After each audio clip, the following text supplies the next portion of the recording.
Good afternoon. It's great to see such a plentiful crowd this afternoon for our esteemed guests from the Seventh Circuit. 2012 was, I think, a banner year for books for, should I put this, for law nerds, kind of like me and maybe many of you, I don't know. Books about the Constitution and about judging and the role of the courts.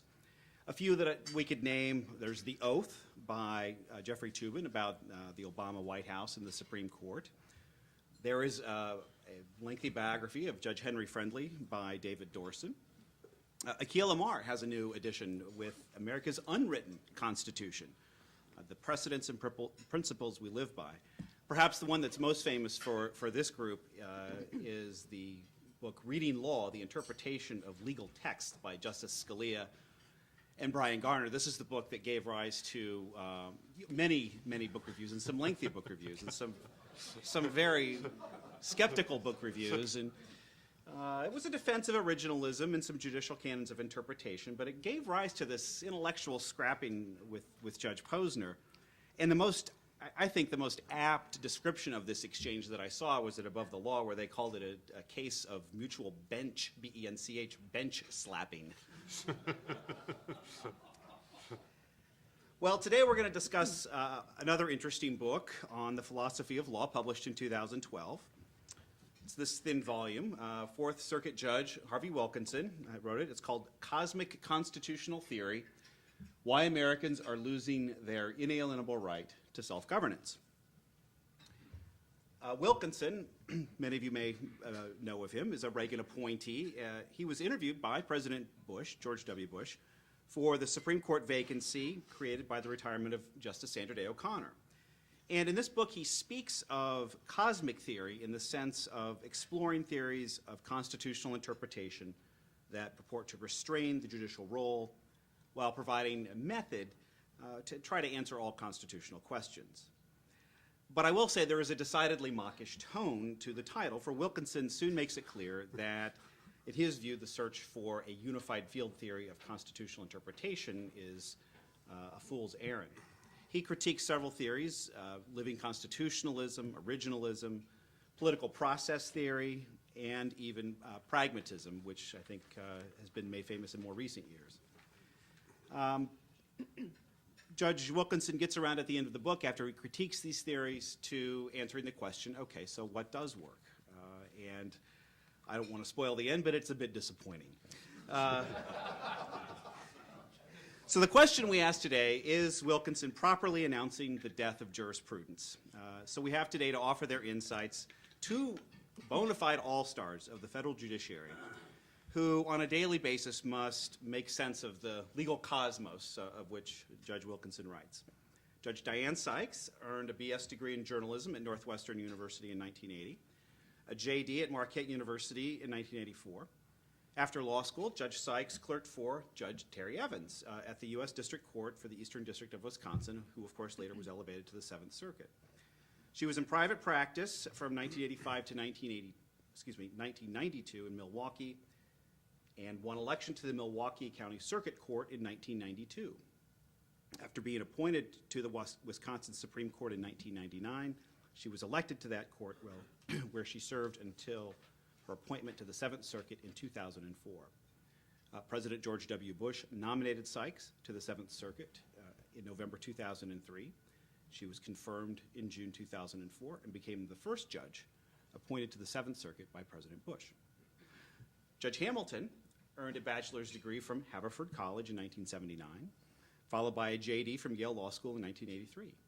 He clerked for Seventh Circuit Judge Cudahy, then practiced locally at Barnes & Thornburg until 1989. He served as legal counsel to Indiana Governor Evan Bayh from 1989 until 1991, then returned to Barnes as a partner until becoming a federal judge in 1994. On March 17, 2009, President Barack Obama made Hamilton his very first federal court nominee, nominating him for the vacancy on the Seventh Circuit created by Judge Kenneth Ripple's decision to take senior status. The Senate approved Judge Hamilton's nomination in November of 2009. Well, I think it's no exaggeration to say that both Judges Sykes and Hamilton are held in the highest esteem by both lawyers practicing before them and all who appreciate scholarly, rigorous, and disciplined approach to judging, whether they are on the winning side or the losing side of any of their decisions. Yet I suspect that they approach their jobs with different jurisprudential commitments. It's certainly true they were appointed by presidents of different political parties and who I think fairly, we can say, have contrasting views of the role of the judiciary. So with that, we'll start with Judge Sykes, and we'll hear about their views on Harvie Wilkinson's cosmic constitutional theory. Welcome.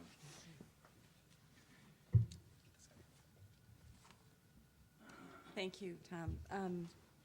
First of all, let me say that David and I never engage in mutual bench slapping. I appreciate Even when we disagree. That's right. I really appreciate the invitation to be with you today, and especially the invitation to talk about Judge Wilkinson's new book, which I think will become apparent as I move through my remarks this afternoon. It comes at a very important time and makes a very important contribution. One of the recurring themes, of course, in our perennial debate about constitutional adjudication is the role of judicial restraint. But the issue rarely breaks through to the public consciousness. It tends to come up in confirmation hearings for Supreme Court justices, and also sometimes in state Supreme Court elections. Nominees for the Supreme Court and candidates for the state Supreme Courts are often questioned about their commitment to judicial restraint in an effort to expose activist tendencies. I have firsthand experience with that as a candidate for the state Supreme Court in 2000. The issue sometimes also finds its way into the public discourse when the Supreme Court issues a closely divided decision in a hotly contested and politically charged case raising a constitutional challenge to an important law. You may recall that we had one of those just this past June. The role of judicial restraint has been a prominent theme in some of the early analysis of the Supreme Court's divided decision in the healthcare case.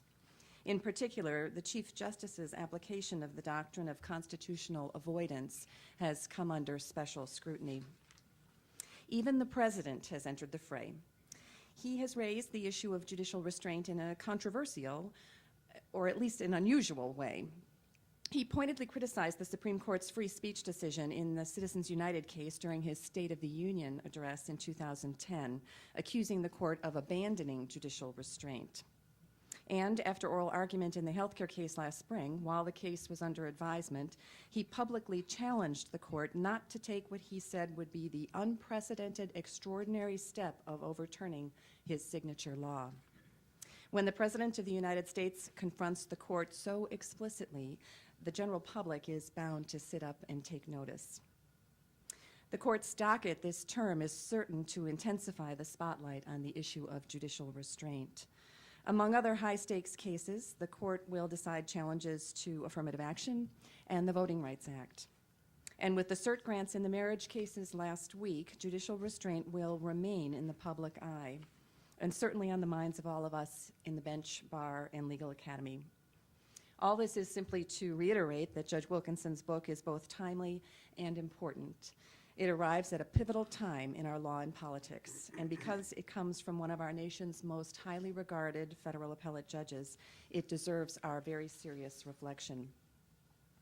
Before the Supreme Court issued the healthcare decision in June, our colleague Judge Posner published a very interesting article in the California Law Review entitled "The Rise and Fall of Judicial Self-Restraint." He focused on a particular kind of restraint, the judicial policy premised on respect for the other branches of government, that legislative and executive actions should be upheld against constitutional challenge unless their invalidity is clear beyond doubt. Judge Posner pronounces this kind of judicial restraint dead, at least as a philosophical commitment of today's Supreme Court, although he does suggest that it might continue to function as a trace element in the justice's behavior. Judge Wilkinson doesn't go quite that far. For him, judicial restraint is not dead, but it is seriously endangered. His thesis, as you have just heard, is that the rise of constitutional theory in the post-New Deal era is displacing the time-honored practice of judicial deference to the political branches of government, providing intellectual cover for judicial adventurism and threatening to choke off democratic self-governance. He makes a very thoughtful case for restoring restraint as a defining judicial virtue. Now, before getting into the heart of Judge Wilkinson's argument on behalf of restraint, let me say a few words about the specific constitutional theories he identifies as its biggest threat. There are 4 culprits, although 2 of them are no longer in active use. The other 2, originalism and pragmatism, are the current competitors, so I'll spend most of my time on those. Because our time is limited today, please forgive my overgeneralization and oversimplification. I won't take up specific illustrative cases. I think Judge Hamilton may do some of that, and I may chime in later on. Judge Wilkinson first takes aim at the theory known as living constitutionalism, practiced most prominently by the Warren Court and particularly by Justice Brennan, and perhaps contrasted most starkly by the jurisprudence of Justice Scalia, who likes to say that he interprets the dead Constitution. The basic idea behind this school of legal thought is that the Constitution evolves to reflect contemporary understandings of the core principles contained in the majestic provisions of the Bill of Rights and the 14th Amendment. This evolutionary approach authorizes judges to implement contemporary values and adapt the Constitution's broad language to modern conditions and problems. In practice, this theory produced the rights revolution of the Warren Court, continuing under the Burger Court, and was aggressively interventionist in implementing liberal social, political, and legal reform by judicial decree. As Judge Wilkinson explains in the book, the results were in some cases a virtue and in some cases a vice. But in all cases, the theory empowered judges to deploy the Constitution as a malleable instrument of social and legal change, according to their own lights and at the expense of the democratic process. It produced a conservative counter-revolution, about which more in a moment. I will take only a very brief detour into political process theory, which, as Judge Wilkinson himself notes, was pretty much confined to the legal academy and never really caught on with judges. It basically sought to reorient the jurisprudence of the Warren Court around the idea that judges ought to focus less on achieving certain preferred substantive outcomes and more on ensuring that the political process functions fairly and preventing political majorities from oppressing minorities. It's enough for our purposes here today to say that this theory suffers from the same defects as living constitutionalism in that its legal basis is unclear and it shifts considerable unconstrained power to the judiciary. Judge Wilkinson's chapters on originalism and pragmatism are the heart of his book, and it is here that his influence will be most felt. The effects of living constitutionalism are embedded in many aspects of our doctrine, but as an approach to constitutional interpretation, it has long since receded from the scene. Originalism and pragmatism are the 2 main theories of constitutional interpretation currently in use by judges. Judge Wilkinson's chapter on originalism expands his early critique of the Supreme Court's decision in District of Columbia versus Heller, the Second Amendment case. His chapter on legal pragmatism focuses primarily on the eminent Judge Posner, our colleague, its most prominent and prolific practitioner. Let's take originalism first.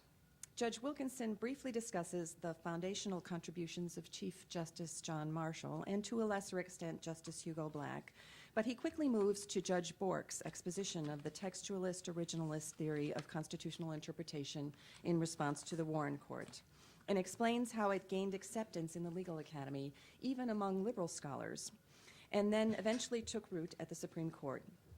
Much of this discussion presents originalism in a positive light. For the uninitiated, and there are probably a few of you in the room, although probably only a few, the animating principle of originalism arises from the legal justification for the power of judicial review, the judicial duty to decide cases according to law. Briefly stated, the basic theory is this: because our Constitution is written, unlike the British Constitution, and because it is supreme law adopted by the people as the original sovereign that brought the American government into being, constitutional interpretation ought to be grounded in the original public meaning of the text as understood at the time of ratification. On this view, constitutional adjudication begins with an inquiry into the meaning and scope of the provision in question, based on the constitutional text and structure and the historical evidence of its original public meaning. As Judge Wilkinson explains in the book, more than any other theory, originalism focuses on judicial restraint because it recognizes that ultimate legal authority stems from sources external to the judge. Originalism legitimizes judicial review and provides a concrete foundation for analysis by setting boundaries on judicial discretion based on the text, structure, and history of the Constitution at the time of ratification. He acknowledges that in theory, originalism has the potential to constrain judges and strengthen their resolve to show restraint.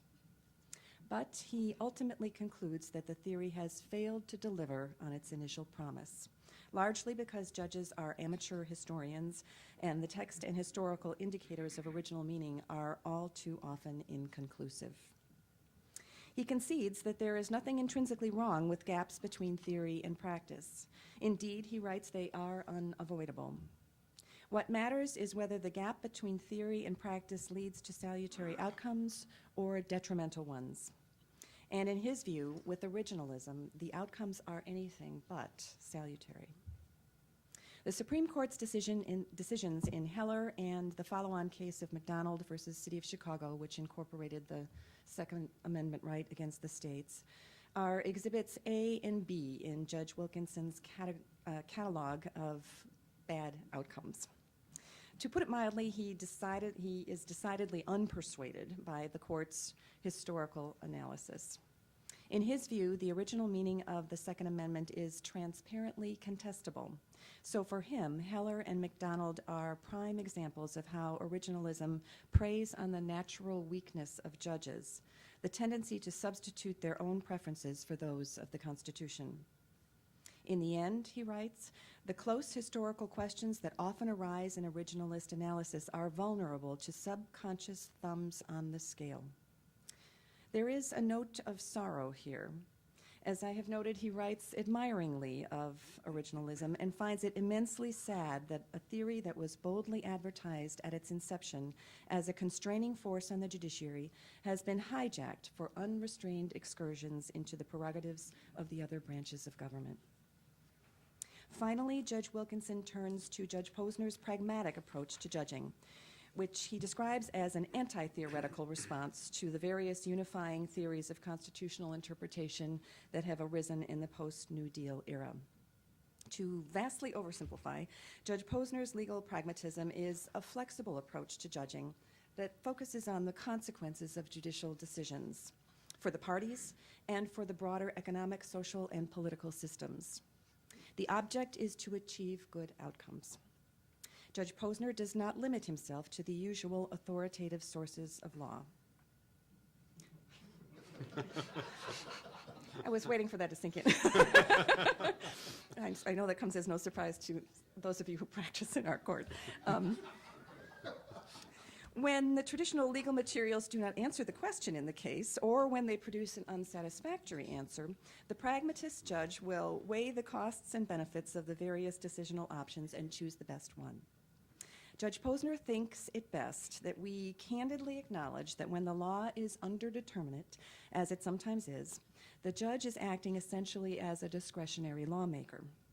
This calls for careful attention to the facts of the case, which will illuminate the consequences of a decision for one side or the other, and empirical evidence, which helps explain the systemic consequences of the range of possible outcomes. Based on the available evidence, the pragmatist judge should choose the one that best achieves good overall outcomes. Not surprisingly, Judge Wilkinson faults pragmatism for its explicit judge-empowering premises. Whereas originalism tethers judges to constitutional text, structure, and history, traditional legal materials whose democratic imprimatur cannot be questioned if properly discerned and relevantly applied. With pragmatism, he writes, there is no tether at all. In his last chapter, as Tom mentioned, Judge Wilkinson argues for an escape from all this theory and a return to judicial restraint as a check against the perils of judicial supremacy and its interference with democratic choice.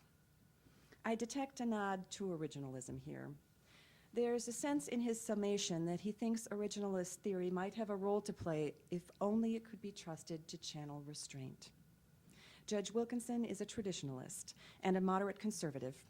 He sees judicial restraint as a mediating influence between the extremes of the progressive and libertarian visions of the Constitution now contending in the legal battlefield.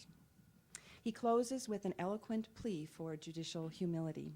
He writes, "Theory-driven judges and scholars have forgotten that wisdom lies simply in knowing the limits of one's knowledge, that good sense is more often displayed in collective and diverse settings than in a rarefied appellate atmosphere, and that the language, structure, and history of law serve best as mediums of restraint rather than excuses for intrusion."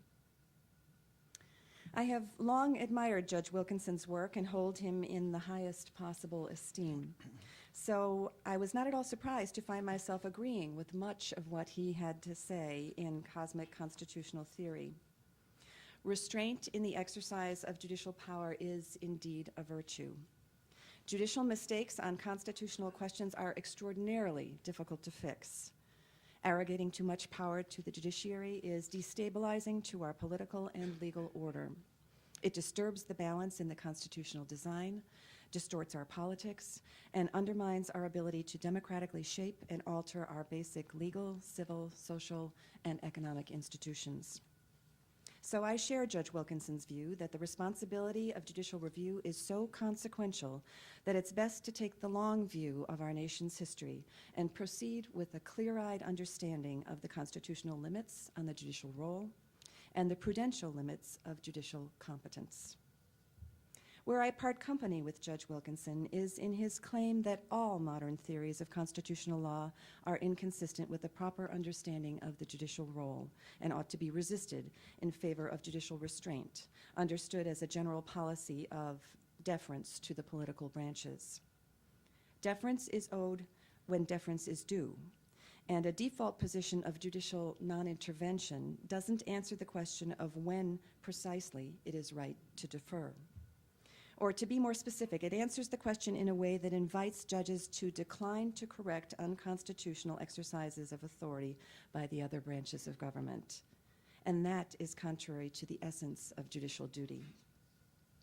The duty of judicial review requires some method of constitutional interpretation. Precedent will answer many questions, but not all. And sometimes precedents are wrong.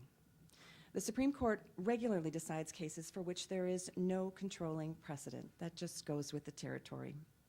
And at the Court of Appeals, we are called upon to decide quite a few cases in this category. Doctrinal development in the hard cases often requires us to return to first principles.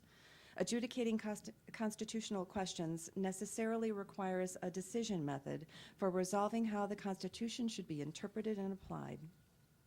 Deference is not a method of interpretation, nor is it an implementing doctrine that enforces the structural provisions of the Constitution or gives effect to the liberty guarantees of the Bill of Rights and the 14th Amendment.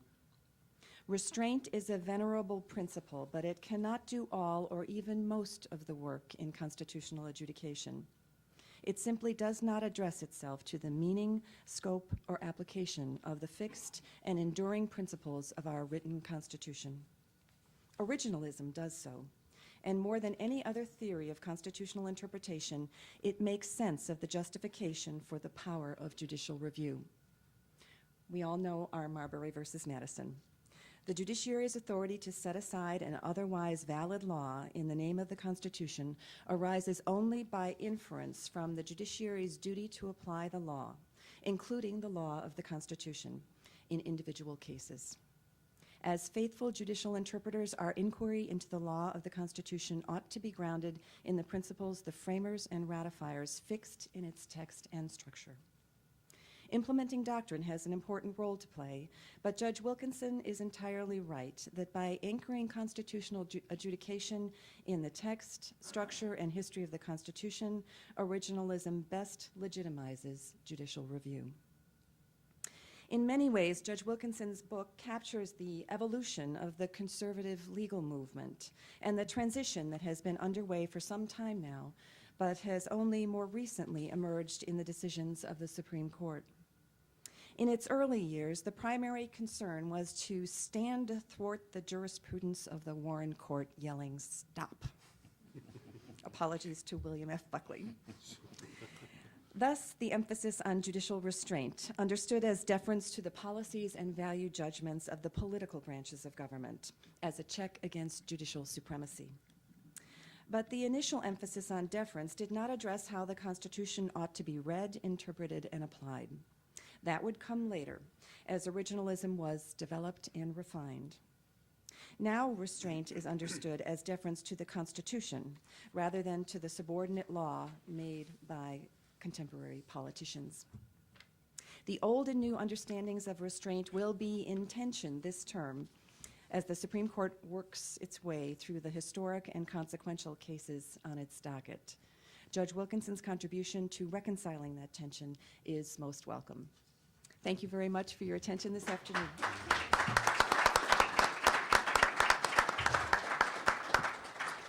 Thank you, Judge Sykes. Judge Hamilton.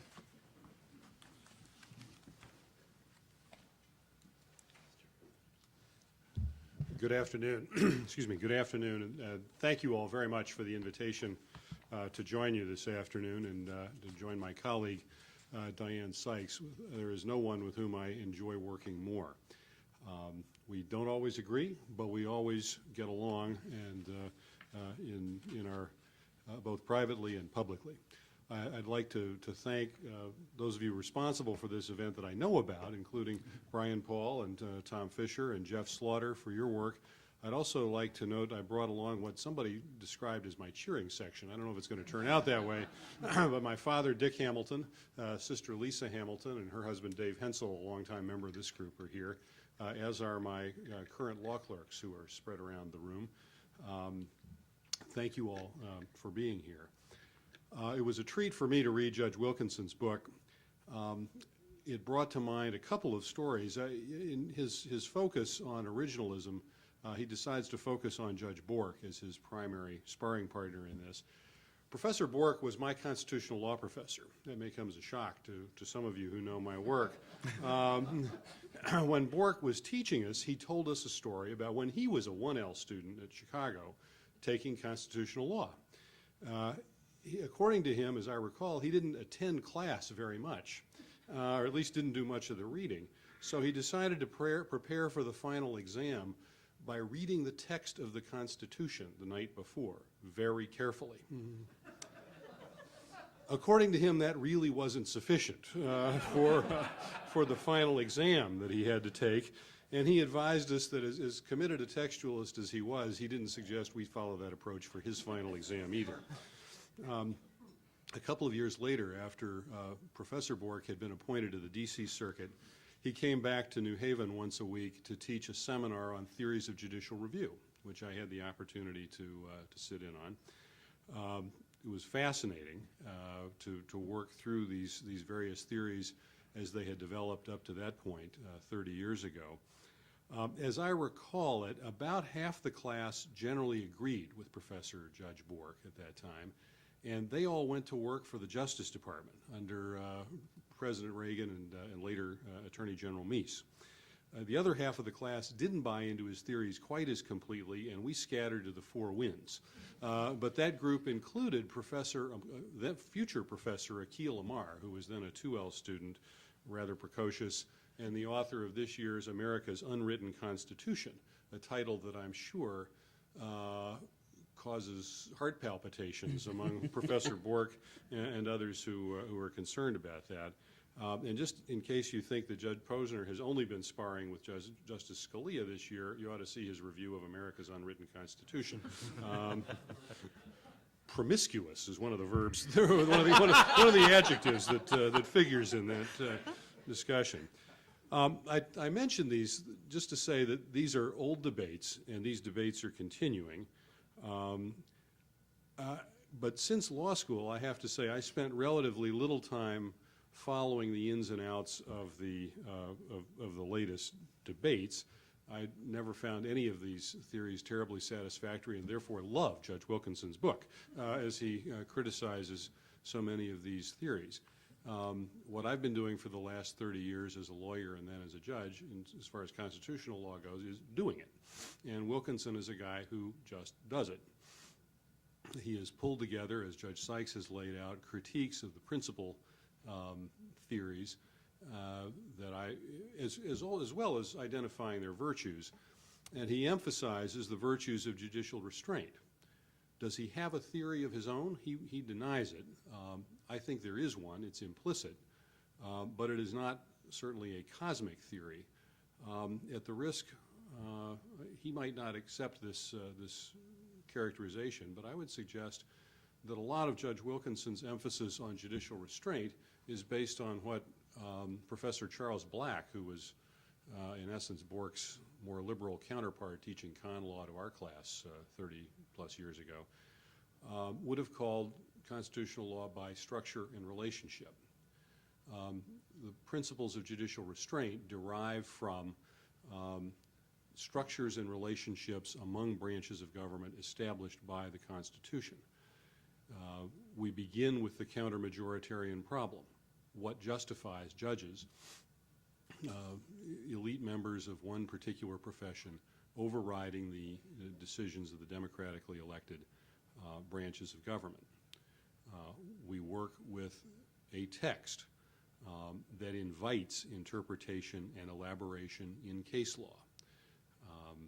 That's a major part of the problem and a major part of the need for judicial restraint. We have courts that depend upon public acceptance of our decisions in the long run. You can see this in Justice Breyer's writing. He's laid out the points quite persuasively, in my view, about the need for the Supreme Court and other federal courts to worry a lot about preserving our legitimacy and the public acceptance of our decisions. Most important for Wilkinson, as I read him, is that we are a government of the people, for the people, but most of all, by the people. So the elected branches of government need to be able to exercise public choice. Let the theoretical debates continue as far as Judge Wilkinson is concerned, but there are not many situations, if we want to promote government by the people, not many situations where it's appropriate for a court to look at a field of public debate and, in essence, sweep all the chessmen from the board and declare one side the winner once and for all as a matter of constitutional law.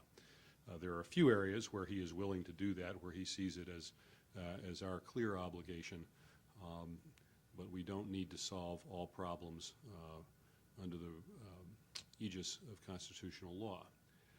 I would suggest that where Wilkinson is headed in this is what I would call a concept of, I'm going to borrow this phrase, of ordinary judging. I'm borrowing it from Professor Bill Popkin of IU's law school, who has used that phrase to describe a method of statutory interpretation. But I think it also applies in large part to constitutional adjudication, just on a bigger stage and with somewhat fewer restraints. Of course, we all begin with the text, the original meaning, the public understanding. By the way, if any of you want to see that methodology illustrated as recently as yesterday, I urge you to take a look at a decision that our court issued yesterday called Moore versus Madigan, a split decision striking down Illinois' prohibitions on carrying guns in public. Judge Posner wrote a majority opinion. Judge Williams wrote a dissent. To give you an idea, there is a fascinating discussion about original meaning of the Second Amendment as applied to carrying guns, arms in public, focusing on the Statute of Northumberland, personally I had never heard of, which became law in England in 1328 and made it a crime to go about armed in public unless you were fit within certain narrow exceptions. You could be imprisoned at the discretion, at the pleasure of the king. That's the way that worked at that time. I'm not sure how that fits in with the rest of our Constitution and the Bill of Rights, and as it may apply to criminal procedure. But these are very lively issues, very current. Beyond text and original public meaning, of course, we also deal with precedent and doctrine as it evolves. Wilkinson points out, for example, some of the non-originalist, non-textual decisions that I suspect at this point enjoy virtually universal support. Brown versus Board of Education, not originalist. Gideon versus Wainwright, certainly not originalist or textualist, to give the right to counsel in all in any felony cases. Reynolds versus Sims, one person, one vote in legislative districts, so as to ensure, before at least the development of sophisticated gerrymandering computer programs, representation as fair as possible. But to prevent state senators from representing, for example, populations that differed by a factor of more than 10 or even 20.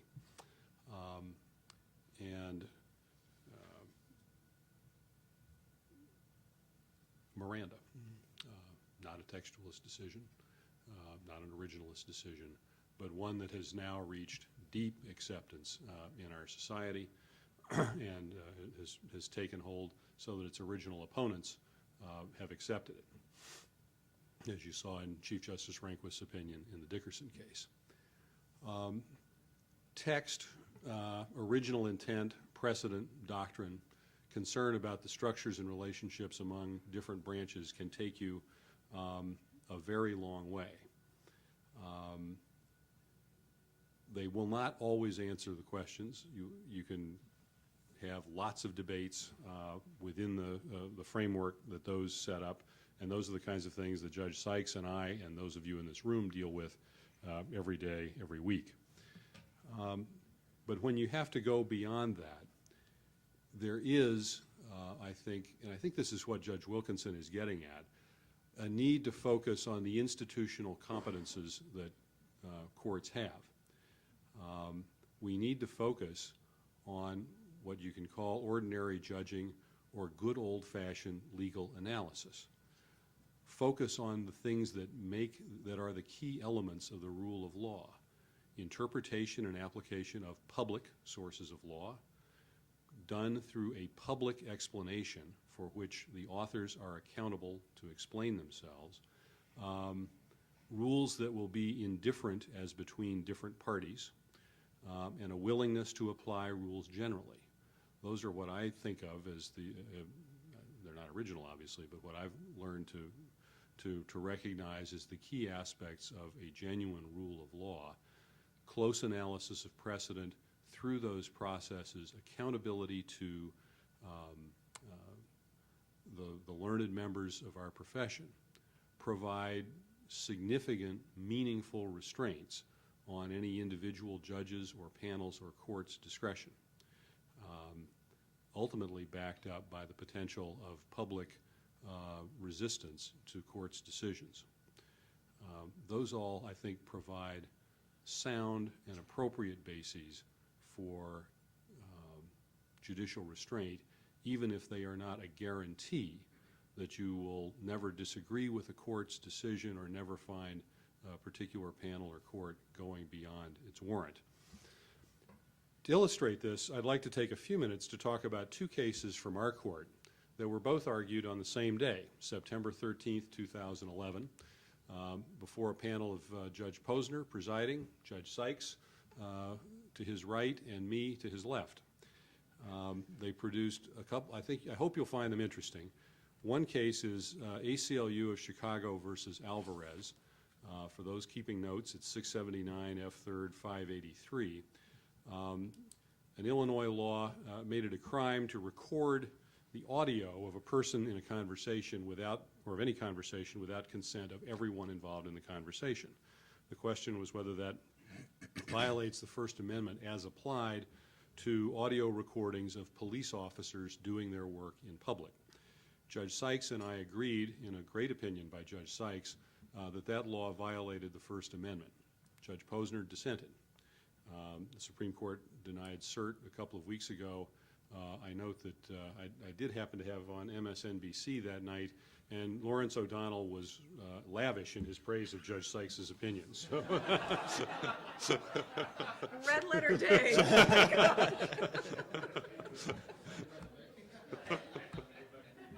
You want to erase that part of the tape after this, that's fine. But since we did consent to recording this conversation. The other is a case called Liebemoff Enterprises against Husky, 666 F. 3rd 455, regarding an Indiana law prohibiting Indiana wine retailers from shipping wine to customers by common carriers, effectively outlawing what are the typical arrangements for wine clubs in the state of Indiana, where there was both a preemption and commerce clause challenge. All of us agreed the law should be upheld. Judge Posner wrote an opinion joined by Judge Sykes, and I wrote a separate concurrence disagreeing pretty fundamentally about methodology for dealing with those constitutional issues that I'd like to talk about a little bit, and I hope this helps illustrate some of the points here.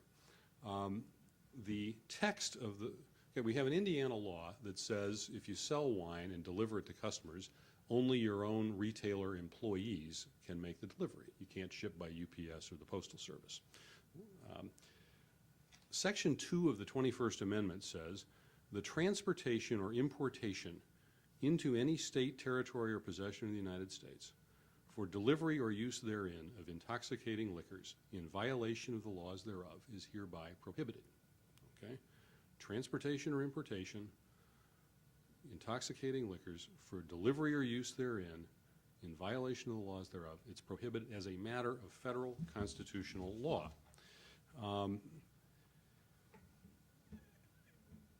We faced in the challenge a federal preemption question involving a federal law that prohibited states from regulating the work of common carriers, and also a dormant commerce clause challenge because of the effects that this restraint, this state law has on the sale of alcoholic beverages, particularly from interstate shipments. Judge Posner, in his opinion for the majority, upheld the law by exercising what he described as judicial restraint. That is, when we get to the Commerce Clause issue, first let's decide the Commerce Clause issue, and if and only if we decide there's a Commerce Clause problem, should we worry about the 21st Amendment. So he went through what those of you familiar with the Commerce Clause jurisprudence will know as the Pike balancing test, in which the issue is whether the burdens on interstate commerce substantially outweigh the benefits that the local government, the state government, is trying to achieve. And so as you might imagine, that involves some of his kind of pragmatic cost-benefit analysis of the law. He ultimately found that there was no undue burden on interstate commerce after going through this, I think, quite pragmatic, practical, and policy-oriented evaluation of the Indiana law. I took a quite different approach that I think embodies a different view of judicial restraint, and if I may suggest a somewhat more pragmatic view of judicial restraint, although one that departed a little further from, that went a little further from established precedent, at least, than I think my colleagues were willing to go. And what I said was, let's start with the 21st Amendment here. With its text and original intent, the state should have a showstopper of a defense here. The showstopper is, this is a law regulating the transportation and importation of intoxicating beverages for consumption in the state of Indiana. That's core 21st Amendment analysis, core 21st Amendment territory, and we have no business injecting ourselves into an evaluation of the state's policy. The state is free to be parochial, protective, and benighted, if one will, in its approach to regulation of alcoholic beverages. I may think it's a bad idea. As a wine drinker, I would love to be able to enjoy wine clubs, but that's not the way the power was allocated, as I understand it, from the 21st Amendment. And the process of going through the balancing test if that's going to be part of litigation of state alcoholic beverage regulations, the very process of litigating that balancing test is itself highly intrusive and burdensome in the affairs of the state government. I've helped defend state agencies before and have some idea of what's involved in, for example, trying to justify a perhaps unwise, parochial, protective piece of legislation. So litigating these balancing tests can impose significant demands on staff, time, and energy of the state government. It seemed to me that we ought to focus on the showstopper of the constitutional defense, the 21st Amendment, first. I think if you have the opportunity to read that case, what I would suggest is that it does teach us something about methodology and a little bit about constitutional theory as practiced by different judges. First, I think it shows that circuit and district judges can have trouble in applying constitutional law when the Supreme Court itself has strayed from original text and purpose, as it has in its 21st Amendment jurisprudence. This is especially so if the Supreme Court itself fails to come to grips with the problems and objections that it is overruling. I know that it's sometimes easier to wish certain problems away and not address them in a court opinion, particularly when you're writing by committee, as we do and as they do. But these problems will not go away when the further litigation comes along in the lower courts. I also learned from this opinion that Judge Posner, as pragmatic and policy-oriented as some critics may describe him, can parse judicial opinions with the best of them. Okay? We went at it hammer and tongs in our evaluation of the precedents and took somewhat different views, but it was a fun debate. But there are also different dimensions of pragmatism as we're evaluating different kinds of rules that may be available. One kind of pragmatism that did come up in that particular case, ask yourselves, do we have a serious underage drinking problem with high-end great vintages out of Sonoma and Napa counties? I don't think that's the problem in Indiana, but nevertheless, that's where the Indiana legislature had aimed its legislation. We can't have kids drinking the high-end vintages, anyway, shipped through the mail on their parents' credit cards. But I was taking an approach a little bit different, that the balancing effect, we need to look at, as I suggested, the consequences of litigation, the processes and intrusion that litigation produces. If we don't address the 21st Amendment issues until we've already concluded the law violates the Commerce Clause, ask yourself, we've just reached this conclusion. This is terrible. This is unconstitutional. Are we then going to say, oops, but all this exercise we've just gone through is for naught, and we're going to back off and say, no, the 21st Amendment trumps all this? I think the better approach is to go the other way. As Judge Easterbrook wrote in one of the key precedents on this, these kinds of cases pit the 21st Amendment, which appears in the Constitution, against the dormant Commerce Clause, which does not. And I prefer to start with the part that, that does appear there. I will just say a little bit about the Alvarez audio taping case, and then we'll open up for time for questions. I don't want to take any more of your time on this. But I would say that Judge Sykes' opinion is a tour de force in judicial method. Precedent, doctrine, original meaning of the First Amendment. It's, obviously it talks about speech and freedom of the press at the beginning, but what is implicit in that? Among what is implicit in that promise in our Constitution is the ability to gather information. It's not unlimited, but what we were talking about in the Alvarez case was the ability to make recordings of conversations that were being conducted in public and audible to the listener. As Judge Sykes pointed out, the Illinois law left the observer and listener free to take still photos, take silent video, to lip read what is said, to take shorthand, or take notes, reconstruct what was happened. The only thing that it outlawed was the audio recording itself, which served really no legitimate purpose, at least as I viewed it, as applied to the work of police officers and others doing the public work in public.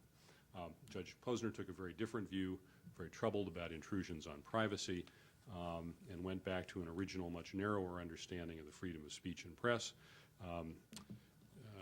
I will conclude by saying that the lessons that I take from Judge Wilkinson are there is no dominant theory. You need to stick close to the facts. You need to be ready to parse doctrine as a litigator in these cases, and you need to be ready to address text and original meaning, and you need to be able to look at pragmatic consequences of the different legal rules, both for the parties and for others who will have to live under them.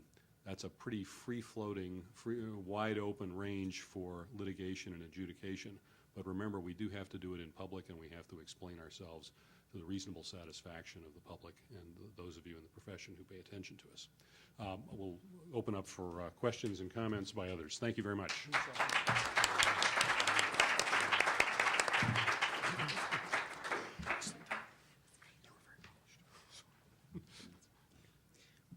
Perhaps I speak for others when I acknowledge that at some level all practitioners are pragmatists in this regard. Thank you both. Absolutely fascinating reflections on this very fascinating book, and certainly lots to chew on with regard to all of that. Now, I do want to take a couple of questions while you sort of gather your thoughts. Let me just throw one out at the beginning, which is we seem to, with every confirmation hearing in the Supreme Court, encounter more and more judicial candidates who are much more express about rejecting things like living constitutionalism. And if they don't fully embrace originalism, they certainly speak in terms of textualism, and they hint that at least they're not averse to originalism. And I'm wondering, how should we take that development, especially in light of Judge Hamilton's observation that the judiciary needs to be concerned about public credibility?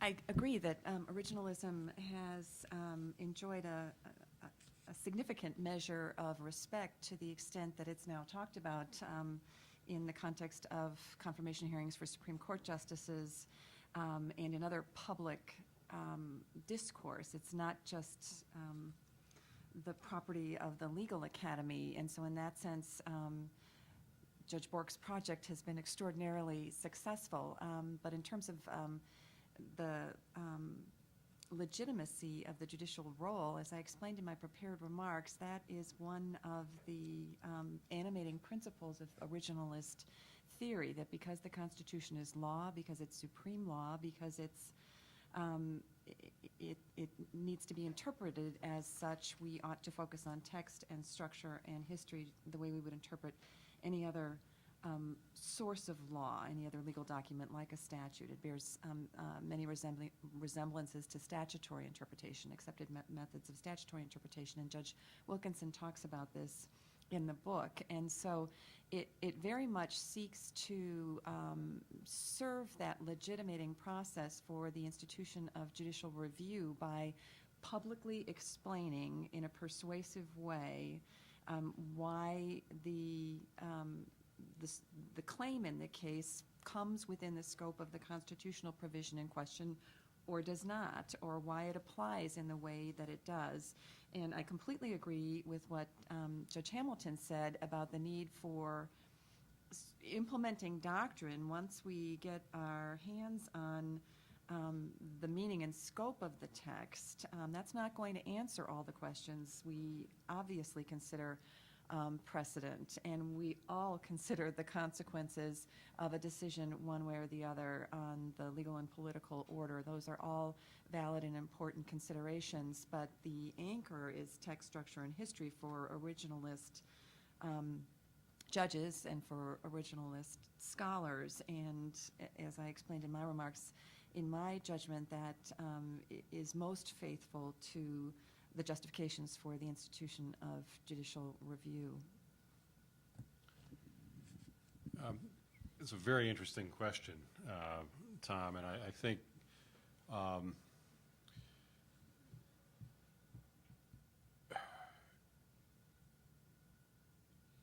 I agree that those are the anchors, but I think that, and there is some real value to making those public anchors for the work that judges do.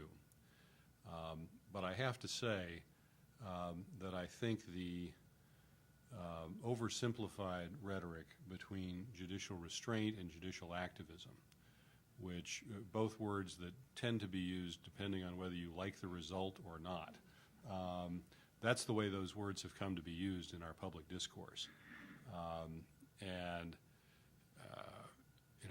I don't think, for example, it is an exercise of judicial restraint when a court enforces the cruel and unusual punishment clause of the Eighth Amendment by imposing injunctive relief against a prison that has shown itself, its management has shown itself repeatedly unable to provide adequate health care and minimal necessities of life for prisoners.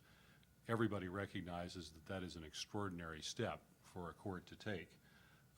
But if the federal courts are not willing to take it at some point with sufficient provocation, then we're abdicating our responsibilities. The rhetoric often used about wanting judges who apply the law, who don't make the law, is, I think, all of us recognize a vast oversimplification of the way courts actually work. And I think those of us in the profession, both lawyers and judges, do a disservice if we buy into that oversimplified rhetoric too readily, without explaining that, as any practicing lawyer and judge knows, there are situations where there is no controlling precedent or text, and you need to provide to develop law to fill in the interstices, to fill in the gaps. There is no way to take judgment out of judging. And the rhetoric that we have adopted in our public life, particularly in the confirmation process, too often seems to foster the fiction that we can. Now, I don't think the participants in that discussion are so unsophisticated as to believe the simple slogans, but the discussion goes on with those simple slogans, and that, I think, winds up doing a real disservice to the courts and to the nation in the long run. Okay, let's hear from the audience. Who's got some questions? Wow, stunned to silence. While you're thinking, I have just one. I can jump in with one point in response to something that David said during his remarks. He talked about the counter-majoritarian difficulty in constitutional adjudication. And Judge Wilkinson talks about that in the book as well, and it's an important factor in cases arising under the Bill of Rights and the 14th Amendment, the individual rights-based constitutional claims. It's not a difficulty that overcomes all else. Otherwise, we would be deferring in every case of an individual rights claim, and that's certainly inappropriate because that subordinates the constitutional guarantees to the ordinary law of statutes, both at the state and federal level, and that would be an inversion of the constitutional design. And so I don't know of any judge who subscribes to that sort of theory or practice, but it doesn't come into play in federalism cases. Because federalism cases are all about the structural constitution. And so when the judiciary is presented with a constitutional claim based on the Commerce Clause or some other aspect of the structural constitution that allocates and checks authority as between the federal and the state governments, the counter-majoritarian difficulty is simply not in play because the judiciary is making a choice between which majority gets to make the decision. Majority at the federal level, in other words, the Congress, or the states. And so that distinction, I think, needs to be better understood among judges and among the general public, and especially in our current political moment when we have a popular constitutionalism that is out and about, for lack of a better term, in our political discussions, especially within the Tea Party. And so, I think being clear about the institution of judicial review, what its basis is, how it operates, and the guiding principles for making these decisions when we talk about them in public context is extraordinarily important. Yeah. So pick one example from Article 1, Section 8. Can you say something about the ease or difficulty of applying these theories to the general welfare clause? David?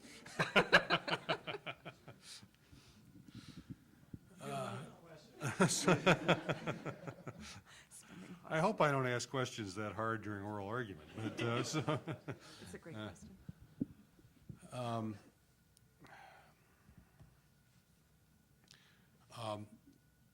At least to me,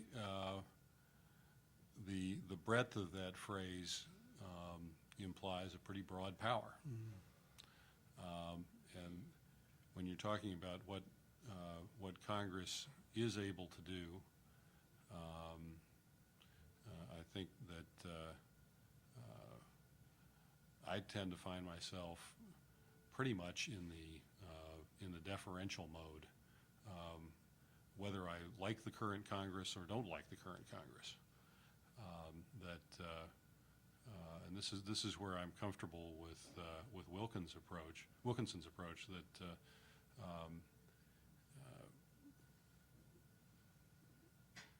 we need to interpret the Constitution in ways that give legislative majorities pretty broad power to address the changing problems that we face as a society. If you're asking if I'm headed in the general direction of agreeing with National Federation of Businesses against Sebelius, the answer is I like the bottom line. So, I hope that's responsive to your question.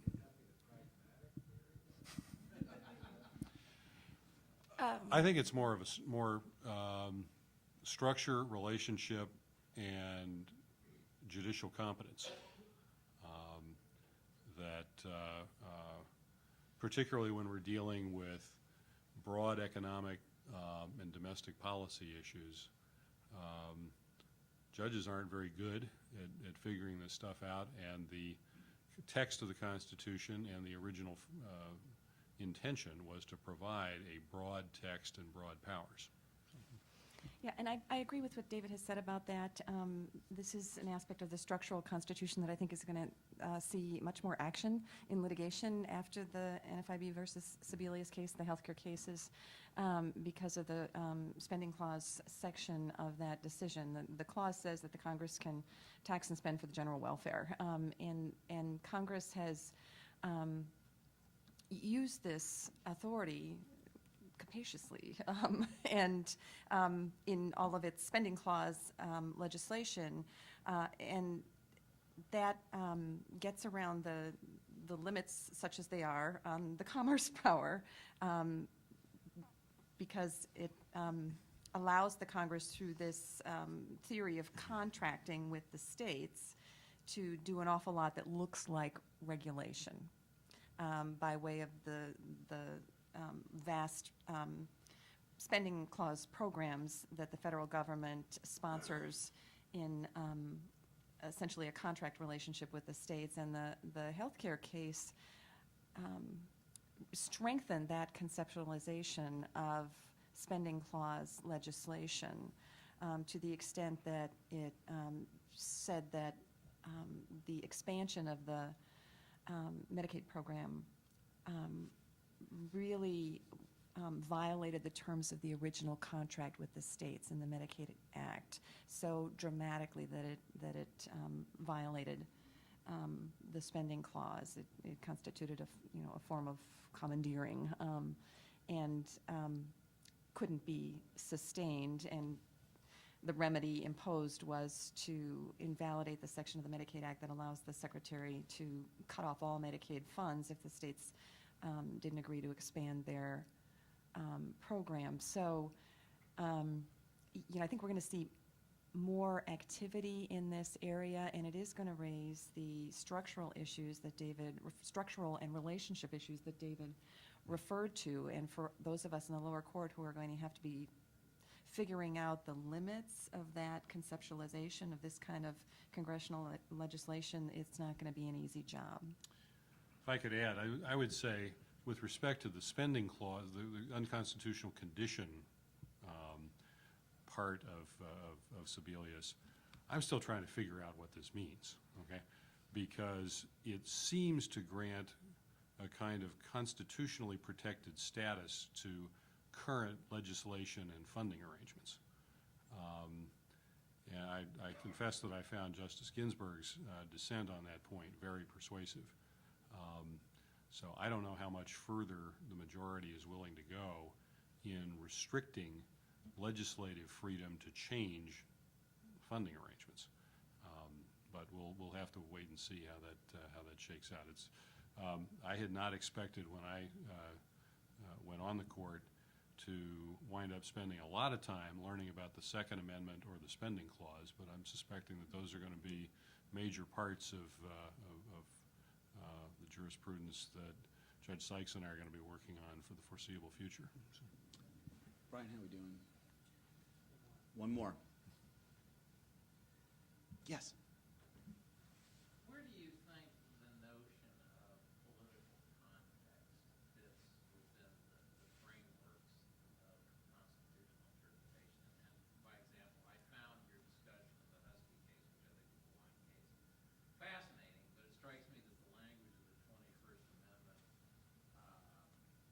viewed within a political context is we're going to repeal prohibition, but as the quid pro quo over an enormous social issue at the time, will grant to the states almost unfettered right to regulate. Now, some 80, 70 years later, the notion of prohibition seems remarkably archaic, but at the time, I suspect the First Amendment was far more controversial enactment. So, does political context play a role in interpretation? Sure, I think absolutely. I think that's part of the original history of what you're trying to get at. One of those elementary lessons somebody taught me early on in the law, and certainly applies if you're on a court, is that you don't tear down a fence if you don't know why it was built there until you understand why it was built in the first place. Okay, and it may be that the Supreme Court has been engaged in a long-term project of tearing down that 21st Amendment fence.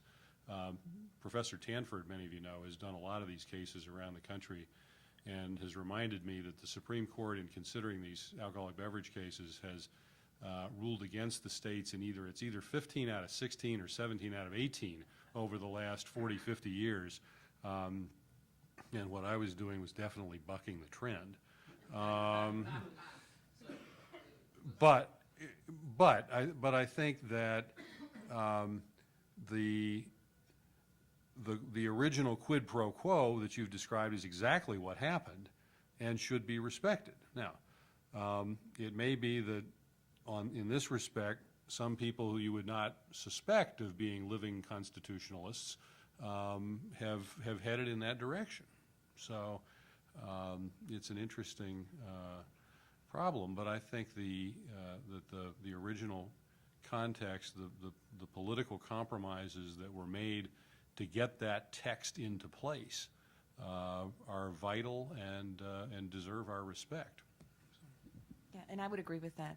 Political context is incredibly important to illuminating the historical meaning of the Constitution's text. This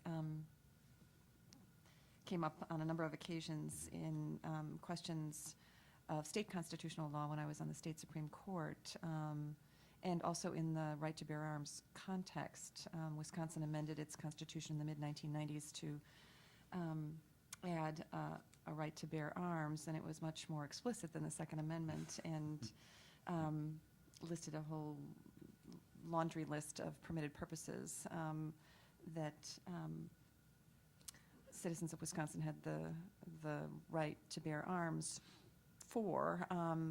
So it was very, textually clear that this was an individual right, but also based on the context the political context by which this amendment was adopted, which was in the 1990s. All of us on the court lived through it, so we knew very well what the political history was, and when we had the first two test cases, that factored very prominently in our analysis of the scope of the right and how it ought to be applied in individual cases. Well, thank you both very much. It's good to be here. Thank you, Robert. Pleasure. This is great. Thank you.